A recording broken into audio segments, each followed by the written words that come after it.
The three coins. Picture 1. Many years ago, toward the end of the Civil War, 3 coins were accidentally knocked from a second-story window ledge to the darkening street below. It happened when the owner rose up from counting his money to close the window against the oncoming cool air of evening. The sleeve of his flowing robe brushed against the top of the penny, nickel, and dime pile of coins he had stacked on the ledge. As Providence would have it, upon hitting the bricks below, the 3 coins all landed upright and side by side in one of the large cracks. Picture 2. For a long time, the 3 coins had been kept safely stored away in a fruit jar, along with many other coins. It had been a tiresome time just lying in the same spot month after month, so the 3 coins were glad for their freedom. They just stood where they had landed for a time, not saying a thing. It was hard to believe they were free once again. "No one knows we're here," said Dime decisively, "or by now they would be looking for us." "What are we going to do?" asked Penny, who was, as Dime, leaning against Nickel. Nickel was tall and wide, so he could stand erect easier than either Dime or Penny. "After being hidden away in that jar for so long, I want to find out what is happening in the world," said Nickel, as he began moving along the crack between the bricks. "You're taller than we are," said Penny, who began moving alongside Nickel, trying to keep up with him as best he could. "Just don't make any sudden moves, or we'll all fall over and lose our freedom." Picture 3. Because there was not enough freedom of movement among the narrow sidewalk bricks, the 3 coins rolled toward the curbstones, where they found a large opening, and they rolled out onto the broad cobblestone street. By the time they had reached the open space of the street, a full moon was rising over the horizon beyond the rim of the ocean. Pausing on top of a hill leading to the ocean below, it appeared to the coins that there might be some sailors sitting on a walk in front of the inn talking. That would be the place to go in order to find out news about the world.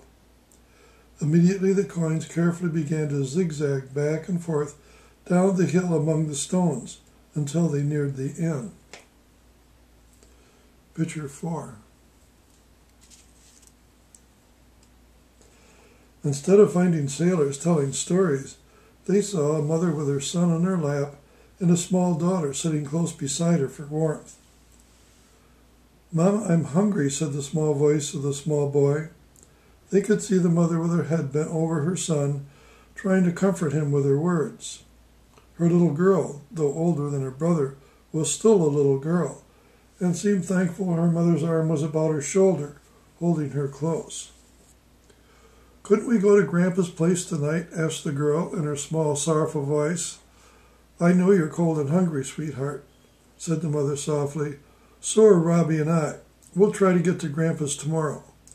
If I wasn't so tired and weary, we'd keep going, Betsy, but I'm just too worn out to carry Robbie any further." "If you told the man in the inn you'd pay him later, maybe he'd let us stay inside. Even if we didn't get anything to eat, we'd be warm." "He needs the money, child. The dime it would take for us to stay in the inn tonight and have something to eat means a lot. If someone else came along and they had a dime for a room and we were in it, the innkeeper couldn't earn any money. These are hard times. The war has destroyed so much food and property there's just not much left." The coin watched as the tired mother tried to get her children and herself comfortable for the night on the hard brick walkway. Above the head of the small family flickered her candle in the window, showing that the inn was open to those who could pay. Picture 5. "This night air is cool and damp," said Dime. "Look at that poor mother and her children. They don't have anything warm to put over them and have nothing to eat." Dime stood leaning against Nickel, watching as the mother and little girl began to shiver. "This is a job for me," said Dime with his usual determination. "Help me stand upright so I can move by myself, Nickel." "What are you going to do?" asked Nickel as he gently pushed against Dime to get him upright. "I'm going to roll down the street and stop right in front of that poor mother so she and her children can stay in the inn tonight. I'm the only one who can help them." Dime was right.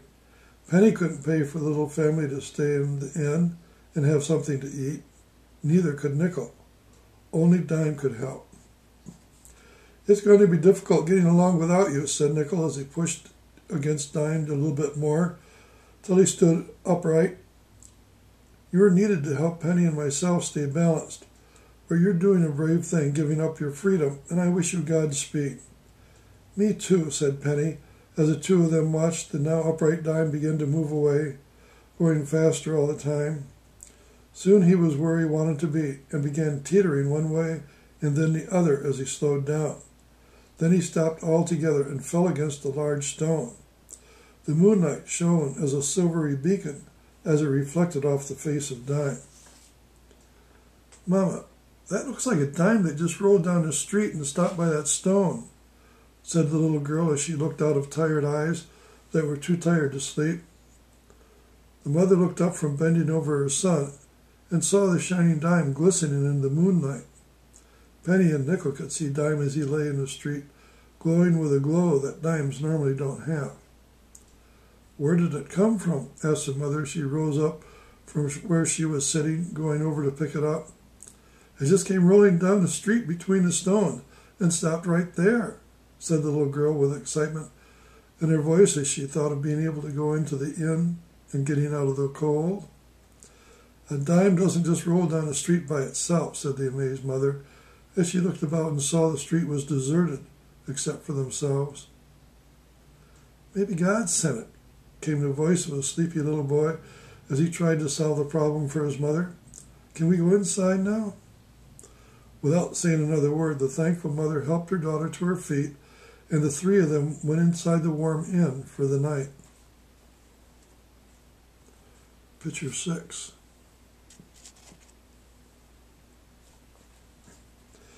After the door had been shut behind them, Nickel and Penny felt lonely as they realized that they would not see Dime again. The 2 coins started slowly onward. Nickel was a lot heavier than Penny, so if he pushed too much against Penny, they would both fall over. And Penny had to push against Nickel just right in order to keep him balanced. Though they had to move more slowly than before, both coins were cheerful as they rolled along, talking about the brave thing that Dime had done.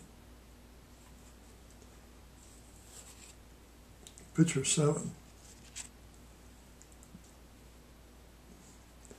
A little further along the road, Penny and Nickel came to a place where a soldier was sitting on the grass beside the road. His back was against a large tree that had fallen. As the 2 coins watched the soldier, he slowly opened his coat, then gingerly moved his shirt aside, exposing a large bandage wrap around his chest. In the bright moonlight, they could see the red blood of a wound that he had. "If I only had a nickel for some ointment and a new bandage," muttered the wounded soldier to himself in the stillness of the night, "I think I could make it home before this wound becomes infected." "Why doesn't he ask the man at the apothecary store for a bandage and some ointment?" asked Penny of Nickel, who always seemed wiser about these things. "It's the way soldiers become sometimes. They get so used to doing everything for themselves, they just don't think of others helping." After watching the soldier examine the deep wound for a minute, Nickel said to Penny, "This is a job for me. Help me stand upright, Penny, so I can go on by myself."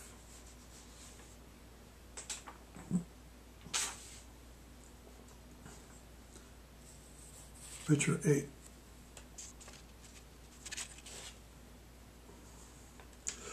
Not saying a word, Penny slowly pushed harder and harder against Nickel until he stood upright.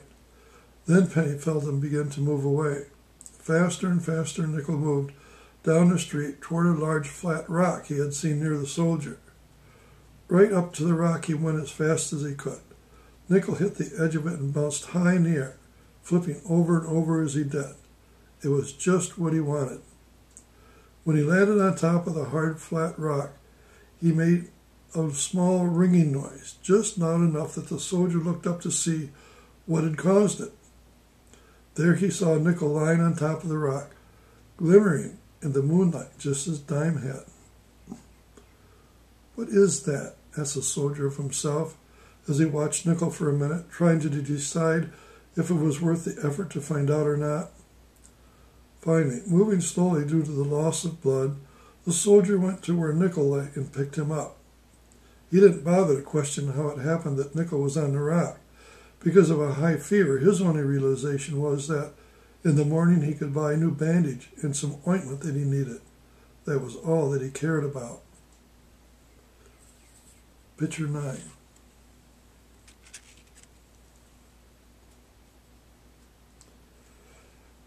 After Nickel had left Penny to help the soldier, Penny wobbled from side to side while trying to keep his balance, but he eventually went too far to one side and fell against one of the stones in the street.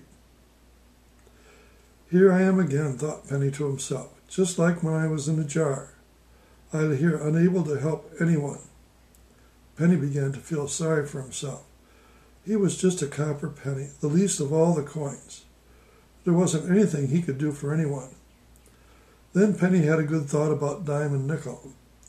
It was because he, Penny, had helped them get to where they did that Dime and Nickel could help others as they had. If it had not been for him, Nickel certainly would have shoved Dime right over, because Nickel was so much bigger. Also, Nickel would not have gotten all the way to the wounded soldier without his help. Having these thoughts in mind, Penny lay where he was, unable to move, but forgetting his earlier unhappy thoughts. After the moon had crossed the sky and the gray of dawn disappeared before the coming presence of the sun, Penny saw the soldier move slowly up the hill toward the apothecary's store for what he needed for his wound. Then a little later, Penny was sure he could distinguish the excited, familiar voices of a little boy and girl as he moved further away, talking about getting to Grandpa's later that day. Soon the large shadow of a horse and carriage passed by, but no one saw Penny lying against the stone in the street. Before long, another shadow approached, but this one stopped. Penny could see a small boy looking down at him. A chubby hand reached down and picked him up, holding him in the light of the early morning sun. Picture 10.